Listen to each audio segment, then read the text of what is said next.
Hi, this is Cherie J. Wilson, and you are listening to TV Confidential.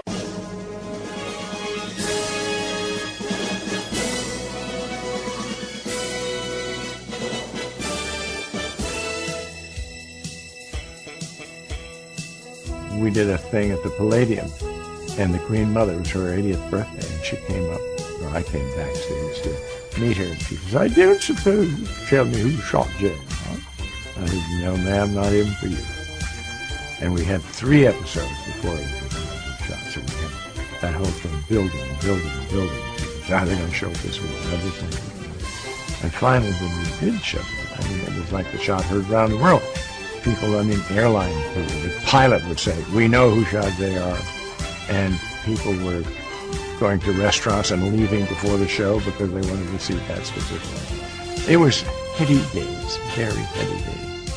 Ed Robertson, along with Tony Figueroa and Donna Allens. We take a look at this week in TV history, and Tony's segment, as always, is brought to us by our friends at Story Salon, Southern California's longest-running, regularly performing live storytelling ensemble. With more information on Story Salon, go to storysalon.com. What do you have for us tonight?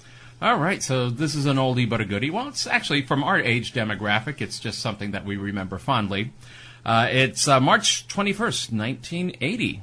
That is when millions of people saw the character J.R. Ewing get shot on the nighttime soap Dallas. And very important historically in television. Well, for a number of reasons. One, before the age of cable shows like The Sopranos and these days Mad Men, because Mad Men this month is returning to AMC after, I believe, a 15-month gap between seasons. Up until the cable age, typically you would have at most maybe a 3-month gap between the end of the first run show and the beginning of the new season. But because of several things that happened in the spring and summer of 1980, there was like a 9-month gap between the final episode. That was unheard of. But it lasted forever. Yeah. We had, I think, a cliffhanger, which was probably the greatest cliffhanger in the history of primetime television. Also, we have to just factor in that there were 3 networks. Most people didn't have cable yet. Or if they had cable, it was basically to improve their signals than they could get. Well, not only that, CNN hadn't started yet. CNN hadn't started for another 3 months. MTV did not exist yet. But also, people did not even have VCRs. Most of them. I mean, we had VCRs in school. Right. But it wasn't part of every household yet. No, it was not in every household. It was this very expensive contraption. People like J.R. had J.R. would have had a VCR. Yeah. But the average Joe, the 99%ers, would not have had a VCR. The 1% would.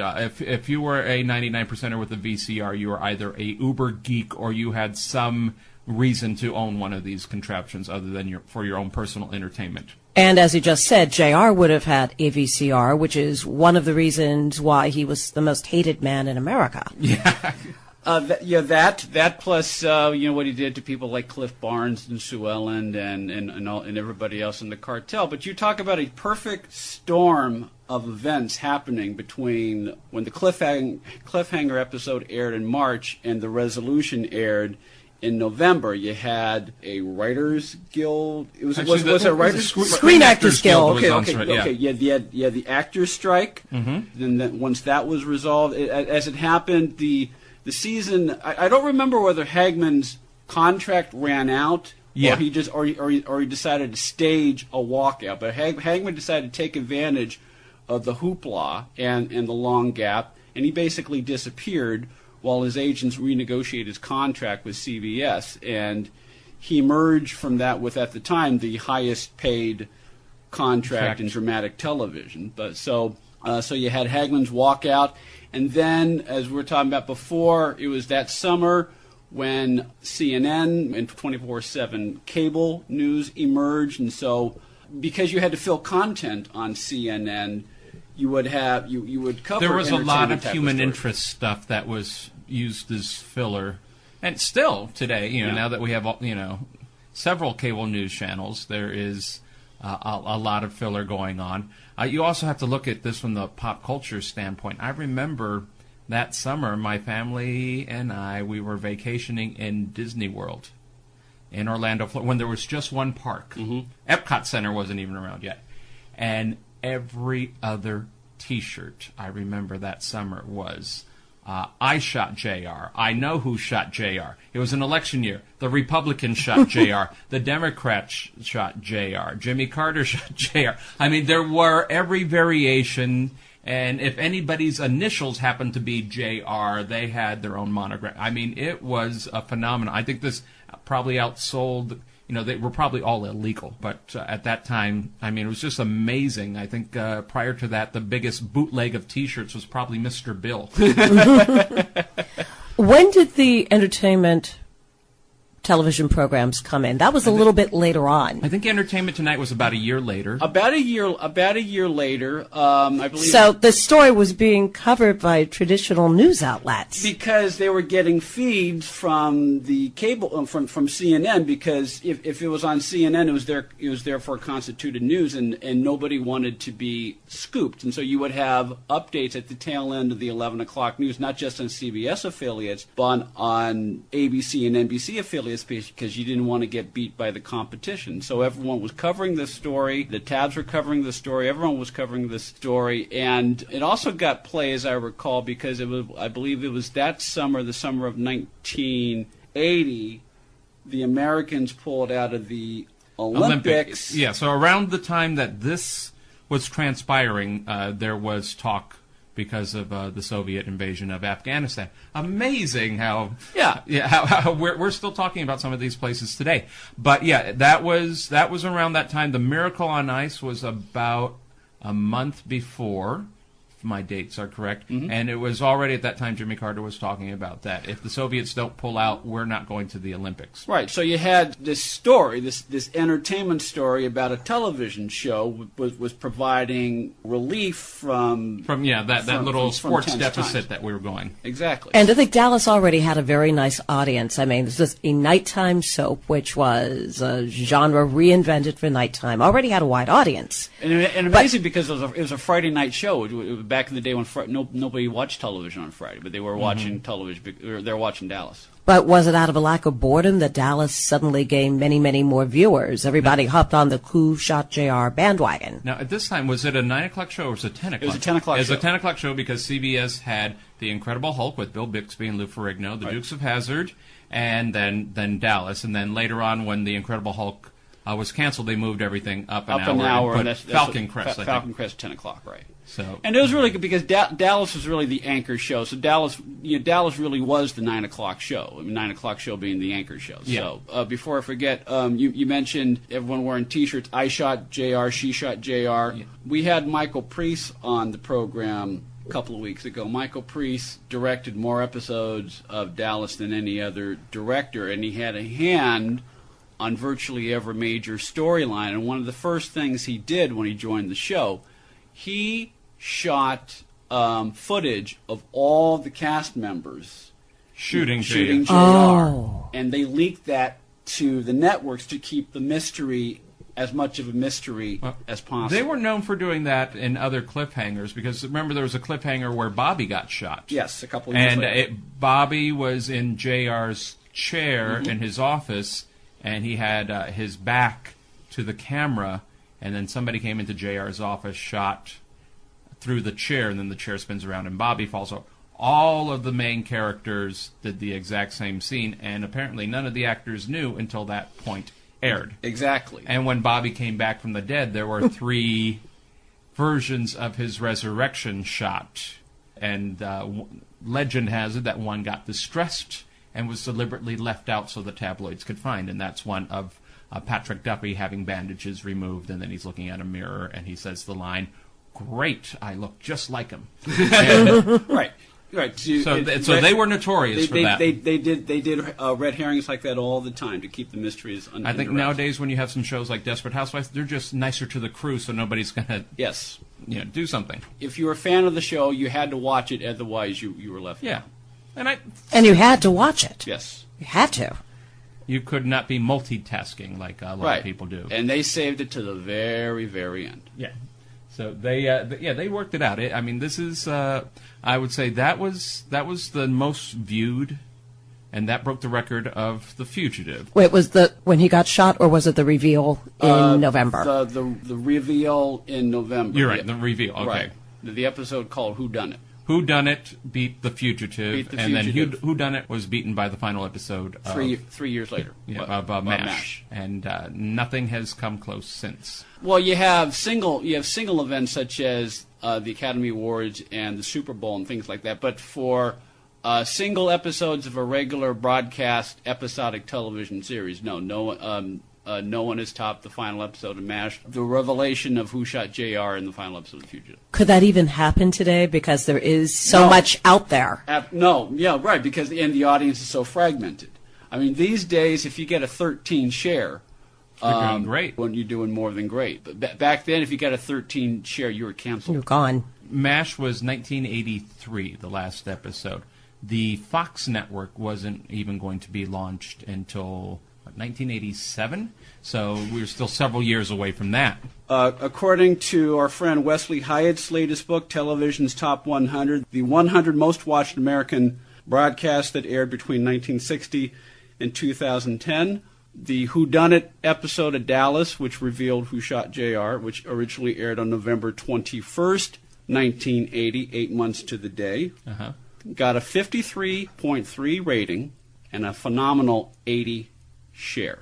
Wow. For folks who don't know the difference between a rating and a share, a rating is a percentage of people who own televisions. A share is a percentage of people who are actually watching television. So of all the television sets that were on between 10 and 11 p.m. on November 21st, 1980, 4 out of 5 sets were tuned into Dallas. That's amazing, and nothing like that's going to happen. No, I wonder how many college students today would read that and think it was a typo, because I mean, you just don't see or hear anything like that anymore. No, again, it's a 3-network pre-cable universe. Yeah, so the dynamic does not exist anymore. Yeah. But it is amazing. It's an important part of our history, and we can take the elements that were happening on camera, that were happening looking at the TV, and a dozen other, as we just did, external factors that were going on in our country and our world, if you want to bring it, and the medium in general, and just like calculate all of this stuff together and have an incredible three-dimensional picture of what was going on. It'll be amazing to see what the new Dallas does when it premieres on TNT this summer. From what I understand, they're doing everything they can to capture the elements of the original, not just by having the 3 of the original principals in Hagman, Patrick Duffy, and Linda Gray as part of the regular cast members, but they're trying to bring back as much as the flavor as possible. Nothing can quite top that kind of cliffhanger as from 32 years ago. Will. The fact that it's on TNT, you can't set the bar that high. It'll be interesting to see to the extent that they try. Why was the original Dallas such a phenomenon? Why were so many people involved in it? I mean, people who would never even think of watching anything that would even be called a nighttime soap. Why were they tuning in every Friday night? I think that there was a certain glamour element. And I don't want to dismiss a segment of our population. I think it's the same reason why there's like 8 country music award shows. I think there's a segment of our population that want to see famous, attractive people in tuxedos walking down a red carpet. And in the case of Dallas, they always were glamorous. After 6, they all dressed for dinner. Every opportunity they had, they were in sequined gowns, and the guys were in tuxedos. There were big events.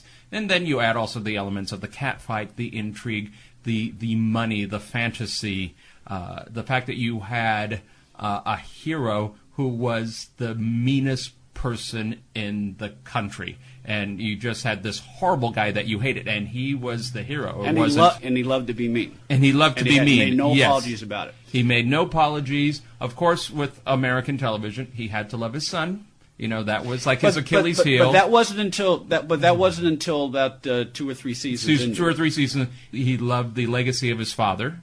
And he, there were a couple of things that were sacrosanct to him, but there were only like 2 or 3 things. Yeah. Other than that, the guy was pure evil. Well, in his own mind, he was building the company and taking care of the family interests and taking care of his family. He just, as he once said in one of the episodes, once you forget about integrity, everything is a piece of cake. But to add on to what you just said, Tony. I think another factor, Donna, and this, again, we're going back, the more things change, the more things stay the same. In 1978-79, when Dallas first came on, we were in a recession, and this is Hagman's theory. Hagman said this in many interviews, and I believe he says this in his memoir, Hello, Darling. People were staying home more because of the economy and unemployment and things like that.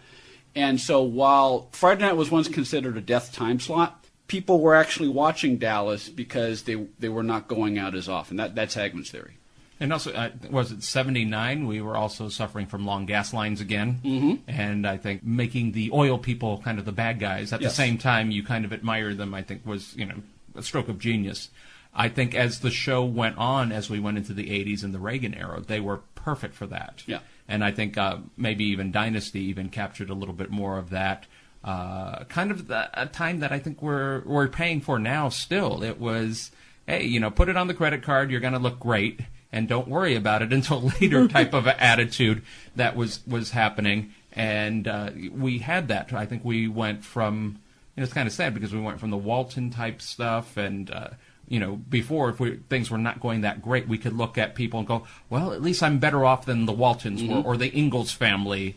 And I think Dallas was almost a flip of that. But at the same time, even though the Ewings were richer than Croesus, at the same time, it showed that you can have all the money in the world, but you can still be dysfunctional and you can still be miserable. And so I think that was another unifying and they element. dealt with So as to put what you just said, at least I'm better off than the Ewings. I wish I had their money, but at least in several respects we're better off than they are. At least my husband isn't cheating on me. Yeah.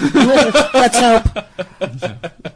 Childoftelevision.blogspot.com, childoftelevision.blogspot.com, also storysalon.com or facebook.com/storysalon. Donna's new book, by the way, is called Fall Again, Beginning. It's a romantic novel that asks the question, what would you do if you met the perfect person, only it was not the perfect time? For more information, go to fallagainseries.com. Greg Ehrbar will join us for a DVD report next on TV Confidential. You can listen to this show all over again as a podcast on TuneIn, iTunes, Spreaker, SoundCloud, Stitcher, and other podcast platforms. Best of all, it's free. To find out how to subscribe to the TV Confidential podcast, go to the homepage at televisionconfidential.com and click subscribe now.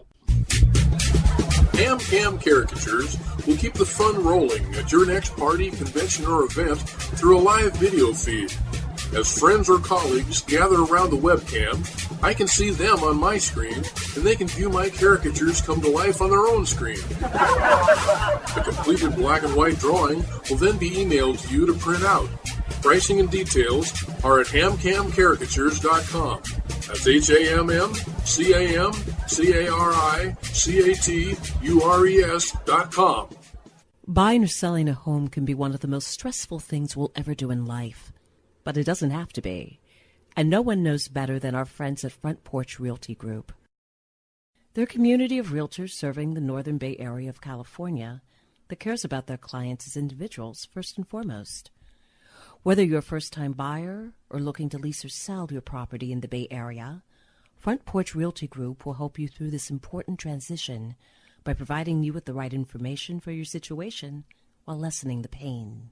They also work with a network of realtors throughout California who provide the same high caliber of customer service.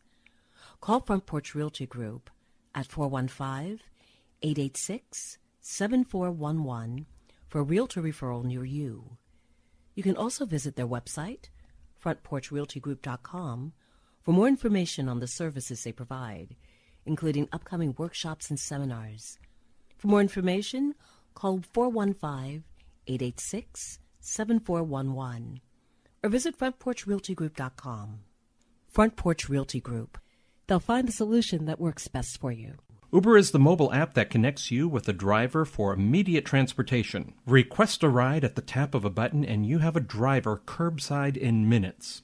You can choose to be driven in a black car, SUV, or you can choose UberX, the low-cost Uber, for a ride in a hybrid or mid-range car. Payment is seamless and cashless, billed to your card on file with no need to tip. Enter the promo code TV Confidential after you download the app to receive a free first ride up to $20. For more information, go to get.uber.com/go/TV Confidential. TV Confidential is available online for listening on demand as a podcast through iTunes, Spreaker, Apple Podcasts, Spotify, Stitcher, and anywhere else where you could download podcasts. You can also listen to recent episodes of TV Confidential on demand for free on the Listen Now page at televisionconfidential.com.